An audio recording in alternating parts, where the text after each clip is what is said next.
తెలంగాణ రాష్ట్రంలో సర్పంచ్ ఎన్నికలు జోరుగా జరుగుతున్నాయి. ఏ ఊరికి వెళ్ళినా సరే పండుగ వాతావరణం కనిపిస్తోంది.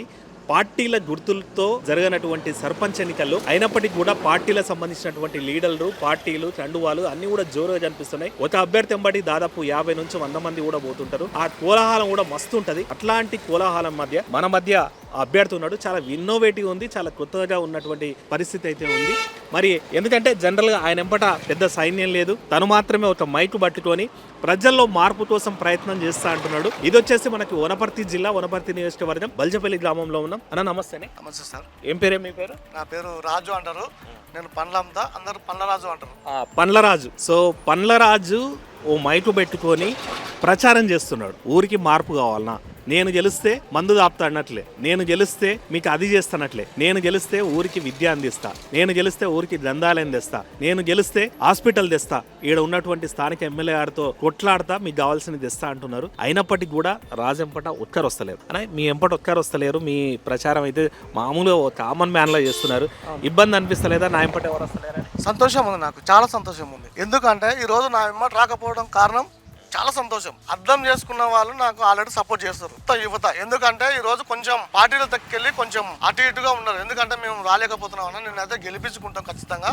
మా మద్దతు నీకు కానీ యువత ఆల్రెడీ నాకు 75% మద్దతు తెలిపింది. అయితే వీళ్ళు ఎందుకు రావట్లేదు మామూలు ప్రజలు కన్నా ఏమంటే, నేను సాయంత్రంగా వాళ్ళు తిప్పుకున్నాక సాయంత్రం వరకు తిప్పుకొని వాళ్ళకి డబ్బులు ఇవ్వకపోతే బాధపడతారు, మద్యం పోయకపోతే బాధపడతారు, తుణుకలు పెట్టకపోతే బాధపడతారు. ఇవన్నీ పెట్టి నేను గెలిస్తే నా గెలుపు అనదు. అది అసలు గెలిపే కాదు. అది నేను అనుకుంటే 100 మందిని తిప్పగలుగుతా, కానీ నాకు వద్దు.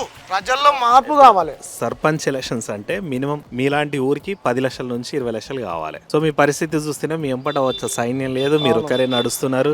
సో మిమ్మల్ని చూస్తుంటే కొద్దిమంది పిచ్చోళ్ళని చూసినట్టు కూడా చూస్తున్నారు. ఆయన ఏదో పిచ్చి పట్టినట్టు ఎప్పుడు ప్రతిసారి వేస్తాడు. ఎన్నోసారి ఇది మీరు ఇప్పుడు మా నాయన నేర్పించిన ఫస్ట్ లా ఎమ్మెల్యే ఎలక్షన్ లా అనౌన్స్ చేసి అంటే ప్రచారం చేసి ఇప్పుడు నేనే సర్పంచ్ గా పోటీ చేస్తున్నా. అయితే మీరు అన్నారు కదా సార్ పిచ్చోళ్ళ దాకా చూస్తున్నారు అని. అసలు మొదటిగా నేను పిచ్చివాడినే, అవతల వాళ్ళు పిచ్చివాళ్ళ. మీరు ఆలోచించండి. ఇప్పుడు ప్రజలు ఉన్నారు, మద్యానికి మందుకు ఈ తుణుకలు పెడితే ఆటోమేటిక్గా వచ్చారు. నాకు అది వద్దు. ప్రజల్లో మార్పు కావాలి, ప్రశ్నించే తత్వం రావాలి ప్రజల్లో. ఈ గ్రామానికి ఎన్ని నిధులు వస్తున్నాయి సంవత్సరానికి, నువ్వు ఎంత నిధులు ఖర్చు పెడుతున్నావు, ఏ దానికి ఎంత పెట్టినామని లెక్క అడగాలి. ఫస్ట్ ప్రజలు గ్రామ పంచాయతీని లెక్క అడగాలి. లెక్క చూపెట్టకపోతే గల్ల పట్టి గుంజాలి. అది ఫస్ట్ ఆఫ్ ఆల్ మనం ప్రశ్నించనికే ప్రజలను నేను మేలుకొల్పుతుండా. ఇదే నాది ఎప్పటికీ జీవితకాలం. ప్రజలను మేలుకొల్పుతా, గ్రామ అభివృద్ధికి తోడుపడి ఉంటా. పోయినసారి ఎన్ని ఓట్లు పడ్డాయి? మా నాయనకు వచ్చేసి 18 ఓట్లు పడ్డాయి సార్. నీవు ఎప్పుడైనా నిలబడ్డావా?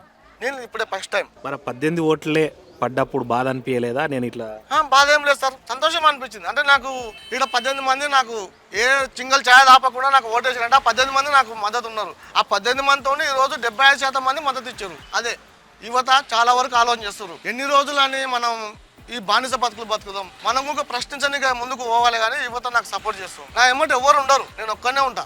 మీ గుర్తేది? మాది బ్యాట్ గుర్తు, 3వ నెంబర్, సీరియల్ నెంబర్ 3వ నెంబర్. సో రాజు ఒకవేళ సర్పంచ్ గా గెలిస్తే ఏం చేద్దాం అనుకుంటున్నాడు బల్జపల్లి? నేను మొట్టమొదటిగా హై స్కూల్లో బాత్రూమ్లు కట్టిస్తా పిల్లలకు, ఫస్ట్ ఇంపార్ట్మెంట్ లా. రెండోది వచ్చి హాస్పిటల్, చిన్న హాస్పిటల్ కావాలి మనకు, పెద్ద డాక్టర్ చిన్న హాస్పిటల్ ఒకటి కట్టిస్తా. తర్వాత లైబ్రరీ హాల్ కట్టిస్తా మన పిల్లలకు. గ్రామానికి రోడ్లు వచ్చినా, మోరీలు వచ్చినా, కుంట పనులు ఏ వచ్చినా మహిళా సంఘాలకు కేటాయిస్తా. ఆ పనులను నాకు ఒక్క రూపాయి ఆశించే అవసరం లేదు. అదే మహిళా సంఘాలు ఇవాళ ఎట్లా పొదుపుతోని మంచిగా ముందుకెళ్తుర్రో, ఇవే రోడ్ల పనులు, కుంటల పనులు, ఇవన్నీ నేను మహిళా సంఘాలకు కేటాయిస్తా. మహిళా సంఘాలే ముందుకొచ్చి ఆ పనులు చేస్తారు. గ్రామాన్ని పచ్చగా ఉంచుతారు, మొక్కలు నాటి మంచిగా అన్ని చేసి మోరీలు కట్టించి డ్రైనేజ్ తీపిస్తారు. వాళ్ళే ఆ వర్క్ మొత్తం మహిళా సంఘాలకే ఇచ్చేస్తా. ఇప్పుడు రాజు ఎంతవరకు చదువుకున్నాడు? ఎందుకంటే జనరల్గా సరే డబ్బులు పెట్టాను అంటున్నావు, అట్లీస్ట్ సమాజం మీద అవగాహన ఉండాలి, సమాజం మీద గెలవాలన్న తపన ఉంది, నీకు గ్రామానికి మంచి చేయాలన్నటువంటి ఆలోచన ఉంది. ఇవన్నీ ఉన్నటువంటి రాజు చదివే. ముందుగా మనం ఇంకొక విషయం చెప్తాను సార్ మీకు.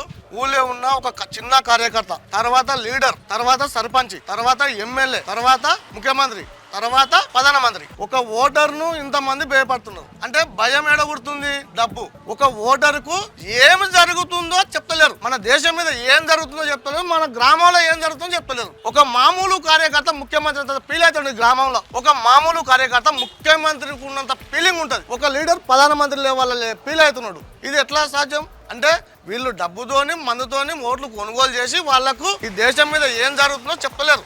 కనీసం గ్రామ పంచాయతీలో ఏం జరుగుతుందో చెప్పలేరు. ఒక చిన్న death certificate, birth certificate, caste అడగాలంటే వీళ్ళకి ఏం తెలియదు. ఒక్క ఇన్కమ్ సర్టిఫికెట్ కు 200 అంతా స్కూల్ రాష్ట్రోళ్ళు, డెత్ సర్టిఫికెట్ 500, క్యాస్ట్ కు 500. నీవు ఓటర్లకు కానీ, ఎందుకంటే మీ ఊరు ఓటర్లకు కానీ ఏమని పిలిపిద్దాం అనుకుంటున్నావు, ఏమని కాల్ చేయాలి? నేను ఆల్రెడీ మైక్ లో అనౌన్స్ చేస్తున్నా, ప్రజల ప్రశ్నించడానికి నేర్చుకోండి. ఫస్ట్ ఆఫ్ ఆల్ ప్రశ్నించడానికి, ఎందుకంటే గ్రామంలో ఎన్ని నిధులు వస్తున్నాయని ప్రతి 2 నెలలకు ఒకసారి గ్రామ పంచాయతీకి వచ్చి మీరు నిధులను పరిశీలించండి. సర్పంచ్ గాన నిధులు గాన పరిశీలించకపోతే డైరెక్ట్ మండలాఫీస్కి పోయి ఫిర్యాదు చేయండి, సర్పంచ్ని సస్పెండ్ చేస్తాం. ఆ హక్కు మీతోనే ఉంది ప్రజలాల. ఇన్ని రోజులు అంటే మీరు ఇంకా ఎప్పుడు ఇలాగనే ఉంటారా? కనీసం ప్రశ్నించడానికి నేర్చుకోండి, ఏం జరుగుతుందో తెలుసుకోండి అని ప్రజలను నేను మొత్తం మీద బల్జపల్లి గ్రామం ఈ ప్రచారం అయితే వినూత్నంగా అనిపించింది. ఎందుకంటే కోలాహలంగా, సంబరంగా, జాతరగా జరిగేటువంటి ప్రచారాలు తను ఇండివిజువల్ ఒక మైక్ పట్టుకొని నేను నిలబడ్డా. సో గతంలో కూడా తన తండ్రి నిలబెట్టిన 18 ఓట్లు వచ్చినాయి అన్నటువంటిది. అంటే నేను రూపాయి ఖర్చు పెట్టకుండా, ఛాయ్ దాపకుండా నాకు 18 ఓట్లు వచ్చినాయి. 18 మంది మార్పు కోసం ప్రయత్నం చేస్తున్నారు. ఈ రోజు ఇంకొన్ని ఓట్లు వస్తాయి. గెలిపే కాదు, ప్రజల ప్రశ్నించే తత్వాన్ని నేర్పిస్తుంటున్నాడు. నిజంగా హ్యాట్సప్ రాజు, మీలాంటి వాళ్ళు రావాలి కంపల్సరీ. యువతలో ఇట్లాంటి మార్పు వస్తేనే దేశం అయితే మారుతుంది. Thank you sir.